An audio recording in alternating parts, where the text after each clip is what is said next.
Hey, Caloris. My name is Jerry Baltus. I am a Cursillista at St. John the Baptist, St. John the Baptist Parish in Plymouth, and I'm just looking to talk to you a little bit today about introducing Cursillo to other people.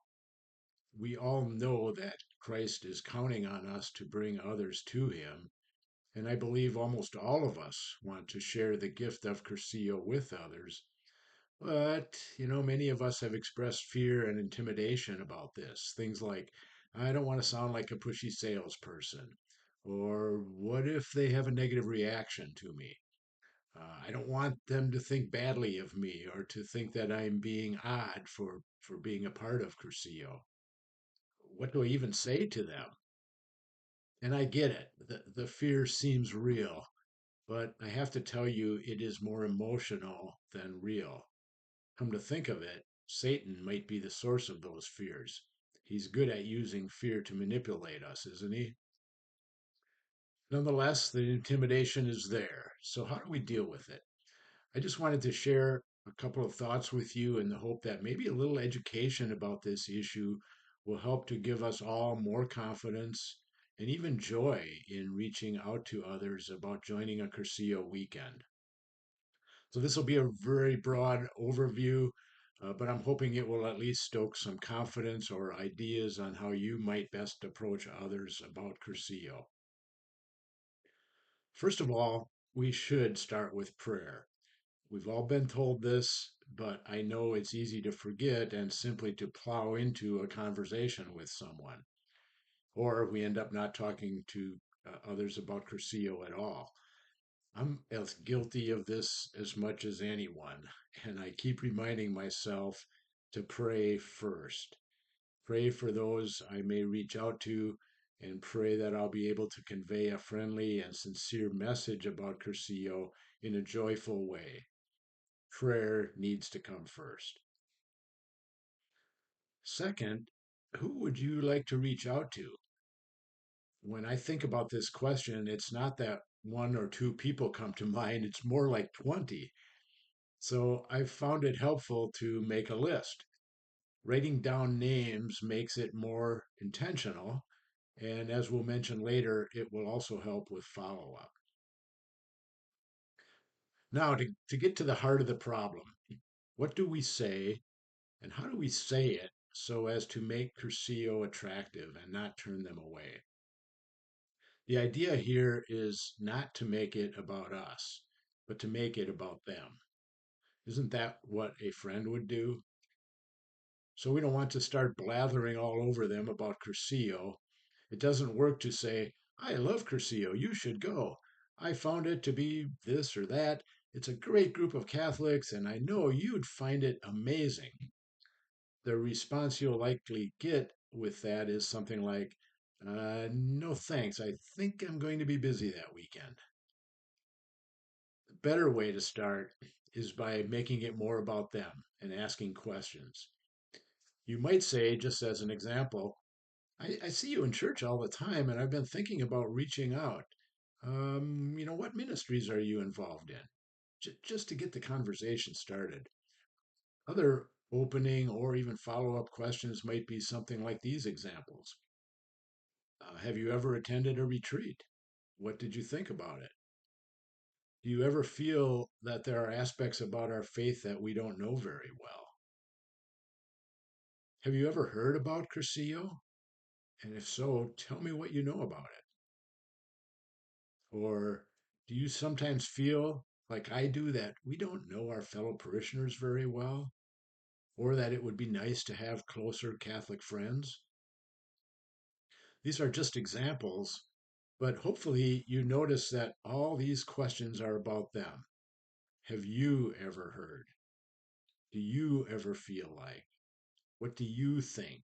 What are you involved in? When we make our conversations about the other person and then listen carefully, which is a key, psychologically, they start to think that we like them, that we're interested in them. And hopefully we are. It helps them to open up, to share some information, and we both end up knowing each other a little better. At some point, they will ask about us too, and that's when we can share a little more about Cursillo. For example, we might say, Cursillo was an amazing experience for me. I know it sounds kind of exaggerated, but I can honestly say that it changed my life and for the better. It was so good that I feel the need to share it with others. Would you like me to tell you a little more about it? Notice that the last line actually asks their permission to tell them more. That's a safer way to tell them about Cursillo because it sort of ensures they are paying attention and might be interested.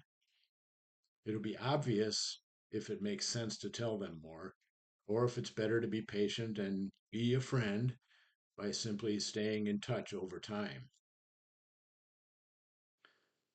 Regardless of how your initial conversations go, it's unlikely you'll get a sign me up commitment right away. Don't expect that. But unless you are told flat out, no, I'm not interested, there's nothing wrong with future conversations. Honestly, people are usually too polite to shut down immediately. You're most likely to get comments like these: I'll think about it. I can't make it when you say it's scheduled. Maybe someday, but not now. I'm too busy. Or, hopefully, how could I learn more about it? These kinds of comments we should consider as invitations to follow up. But here's the thing: we're lousy at follow up. It's a fact. Follow up should be simple. Door is open to do it.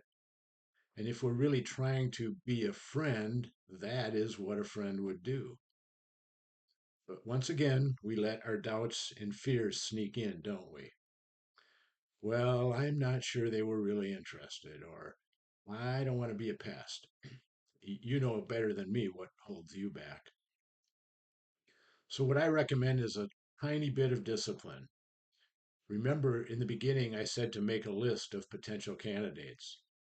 Well, now, as you talk to them, add a few things to your list. Add a note about your conversation to help you remember details. Send them whatever information you might have promised, such as the Cursillo website or a brochure or something of that nature.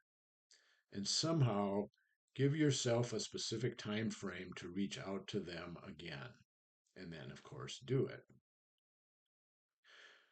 Now, when you do follow up with them, refer to your prior conversation. Hey, the last time we talked about whatever it was, fill in the blank. Have you thought about that since then? It felt to me that you were okay with me reaching out again, so I was just wondering if you had any questions. Notice again, the idea is to make it about them first. Let their own curiosity guide you as to how much to share. If you do get a clear expression of interest and an openness to a Cursillo date, that's the time to take charge and send them an application. Again, though, get their permission. Something like, hey, it's great that you think you're ready for a Cursillo weekend. You are going to love it. Can I go ahead and send you an application or the online link? And when they say yes, do it immediately, like within 24 hours. And if necessary, follow up to get that application back. At that point, congratulations. You are bringing someone closer to Christ. Give praise to the Holy Spirit, and as we say in the Holy Spirit prayer, rejoice in his consolations. Hey, thanks for listening. Again, this was a pretty fast overview, but I hope it gives you some helpful tips and maybe some confidence. There really isn't anything to be afraid of. I'll end with an old sales story that I think really applies to Cursillo in the Milwaukee Archdiocese. You may have heard of it before, but I'll share it anyway. Consider it a parable. A shoe company assigned two of its salespeople to sell shoes in Africa in the 1900s. The first salesman thought, oh no, I'm doomed. I can't sell shoes in Africa because no one wears shoes there. But the second salesman thought, this is great. I'll sell tons of shoes in Africa because no one wears shoes there. Well, almost no one belongs to Cursillo in the Milwaukee Archdiocese. What an opportunity. De Caloris.